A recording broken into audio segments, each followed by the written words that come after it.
ഈ ക്ലാസ്സിൽ നമ്മൾ നോക്കുന്നത് എക്സസൈസ് 9.3-ലെ 5th ക്വസ്റ്റ്യൻ ആണ്.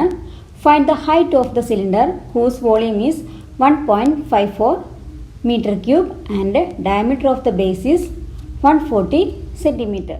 അപ്പോൾ എന്താണ് ക്വസ്റ്റ്യനിൽ പറഞ്ഞിരിക്കുന്നത്? ഒരു സിലിണ്ടർ ഉണ്ട്, അതിൻ്റെ ഹൈറ്റാണ് നമുക്ക് കണ്ടുപിടിക്കേണ്ടത്. അതിൻ്റെ വോളിയം തന്നിട്ടുണ്ട് 1.54 മീറ്റർ ക്യൂബ്. വോളിയം തന്നിട്ടുണ്ട്, അതുപോലെ diameter of the base, diameter എത്രയാണ്? 140 സെൻറ്റിമീറ്റർ. അപ്പോൾ ഡയമീറ്റർ തന്നിട്ടുണ്ട്, വോളിയം തന്നിട്ടുണ്ട്. നമ്മൾ കണ്ടുപിടിക്കേണ്ടത് സിലിണ്ടറിൻ്റെ ഹൈറ്റാണ്. അപ്പോൾ സിലിണ്ടറിൻ്റെ വോളിയം കണ്ടുപിടിക്കാനുള്ള ഇക്വേഷൻ എന്താ? πr²h. വോളിയം കണ്ടുപിടിക്കാനുള്ള ഇക്വേഷനാണ് πr²h അല്ലേ? അപ്പോൾ ഇനി നമുക്ക് എഴുതാം πr²h.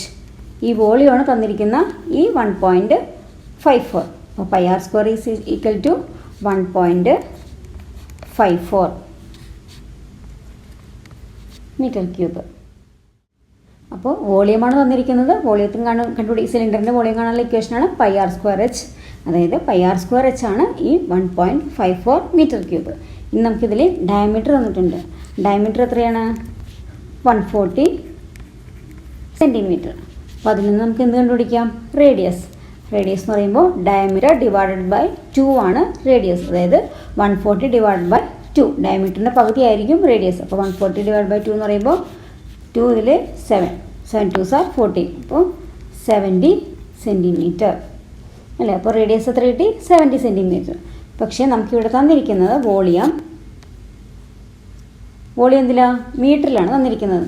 നമ്മുടെ റേഡിയസ് ഇട്ടേക്കുന്നത് സെൻറ്റിമീറ്ററിലും. അപ്പോൾ നമുക്ക് രണ്ടും ഒരേ അളവിലായിരിക്കണം. അതുകൊണ്ട് തന്നെ നമുക്ക് റേഡിയസിനെ സെൻറ്റിമീറ്ററിൽ നിന്ന് മീറ്ററിലോട്ട് കൺവേർട്ട് ചെയ്യാം. അപ്പോൾ കൺവേർട്ട് ടു മീറ്റർ അല്ലേ? അപ്പോൾ r = എന്ത് വരും? r = 17. അപ്പോൾ മീറ്ററിലോട്ട് സെൻറ്റിമീറ്ററിനെ മീറ്ററിലോട്ട് കൺവേർട്ട് ചെയ്യാൻ ആ നമ്പറിനെ എന്ത് വെച്ച് ഡിവൈഡ് ചെയ്യണം? 100 വെച്ച് ഡിവൈഡ് ചെയ്യണം. ഓക്കെ, സെൻറ്റിമീറ്ററിനെ മീറ്ററിലോട്ടാക്കാനായിട്ട് നമുക്ക് എത്ര വെച്ചാൽ 100 വെച്ച് ഡിവൈഡ് ചെയ്യാം.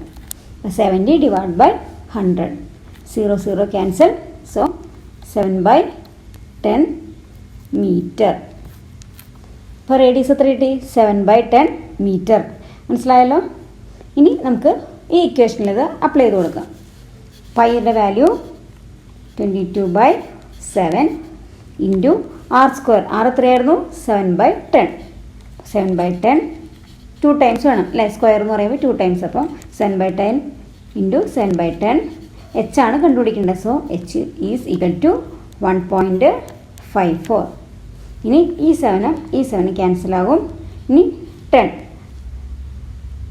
2ൽ 5 ടൈംസ്. ഇനി 22ൽ 2 11. ഇനി നമുക്ക് ബാലൻസ് എടുത്ത് എഴുതാമല്ലോ.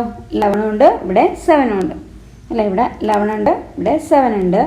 അപ്പോൾ അത് നമ്മൾ മൾട്ടിപ്ലൈ ചെയ്യുമ്പോൾ 11 ഇൻറ്റു 7 77 ഡിവൈഡ് ബൈ ഇവിടെ ഒരു 5, ഇവിടെ 10. അപ്പോൾ 5 into 10 50 into h is equal to 1.54. ഇനി h കണ്ടുപിടിക്കണം അല്ലേ? അപ്പോൾ നമുക്ക് എങ്ങനെ എഴുതാം? ഈ എച്ചിനോട് നിർത്തിക്കൊണ്ട് h ഈസ് ഈക്വൽ ടു 1.54. എന്ത് ചെയ്യണം? ഈ 77/50നെ നമുക്ക് ഈ റൈറ്റ് ഹാൻഡ് സൈഡിലേക്ക് കൊണ്ടുവരണം. അപ്പോൾ 77/50 റൈറ്റ് ഹാൻഡ് സൈഡിലേക്ക് വരുമ്പോൾ എന്താവും? 50/77 ആവും അല്ലേ? ഈക്വൽ സൈഡിൻ്റെ ഇപ്പുറത്ത് ഈ സൈഡിലേക്ക് കൊണ്ടുവരുമ്പോൾ എന്തായി? ഡിനോമിനേറ്റർ ഡിനോമിനേറ്ററായിട്ട് മാറ്റും. അപ്പോൾ 50/77. ഇനി നമുക്ക് 1.74ഉം 50 തമ്മിൽ മൾട്ടിപ്ലൈ ചെയ്യാം. 1.54ഉം 50 തമ്മിൽ മൾട്ടിപ്ലൈ ചെയ്യാം. അപ്പോൾ നമുക്ക് പോയിന്റ് ഇടേണ്ട ആവശ്യമില്ല, ഡെസിമൽ ഇല്ലാണ്ട് മൾട്ടിപ്ലൈ ചെയ്യാം. 154 ഇൻറ്റു 5 എത്ര കിട്ടി? 770. അപ്പോൾ ഡെസിമൽ ഇല്ലാതെ മൾട്ടിപ്ലൈ ആദ്യം 154 ഇൻറ്റു 5 ചെയ്തു. ആൻസർ 770 കിട്ടി. ഇനി 770ൽ ഇനി ഇവിടെ ഒരു 0 ഉണ്ടായിരുന്നു അല്ലേ? 550ൽ ഞാൻ 0 ഇടാതെ 5 വെച്ചാണ് മൾട്ടിപ്ലൈ ചെയ്തത്. അപ്പോൾ ഒരു ബാലൻസ് ഒരു 0 ഉണ്ട്, ആ 0 ആഡ് ചെയ്യാം. അപ്പോൾ എത്ര കിട്ടി? 7700 കിട്ടി. ഇനി നമ്മൾ പറഞ്ഞു ഇവിടെ ഡെസിമൽ 2 സ്ഥാനം മാറ്റിയാണ് അല്ലെ, ഇവിടെ നിന്ന് 1 2 2 സ്ഥാനം മാറ്റിയാണ് ഡെസിമൽ ഉള്ളത്. അതുപോലെ നമ്മുടെ ആൻസറിൽ എന്ത് ചെയ്യണം? ഇവിടെ നിന്ന് 2 സ്ഥാനം മാറ്റി ഡെസിമൽ ഇടുക. അപ്പോൾ എത്ര കിട്ടും? 77.00. അപ്പോൾ 77.00 എന്ന് പറയുമ്പോൾ പോയിന്റ് കഴിഞ്ഞിട്ട് 0 വന്നു കഴിഞ്ഞാൽ അതിന് വാല്യൂ ഇല്ല. സോ നമുക്ക് എന്ത് എഴുതിയാൽ മതി? 77. അപ്പോൾ 77 ഡിവൈഡഡ് ബൈ 77 രണ്ടും ക്യാൻസലാവും. എത്ര കിട്ടും? 1. അപ്പോൾ H ഈസ് ഈക്വൽ ടു 1. എന്തിനായിരുന്നു എഴുതേണ്ട? യൂണിറ്റ് എന്താ? മീറ്റർ.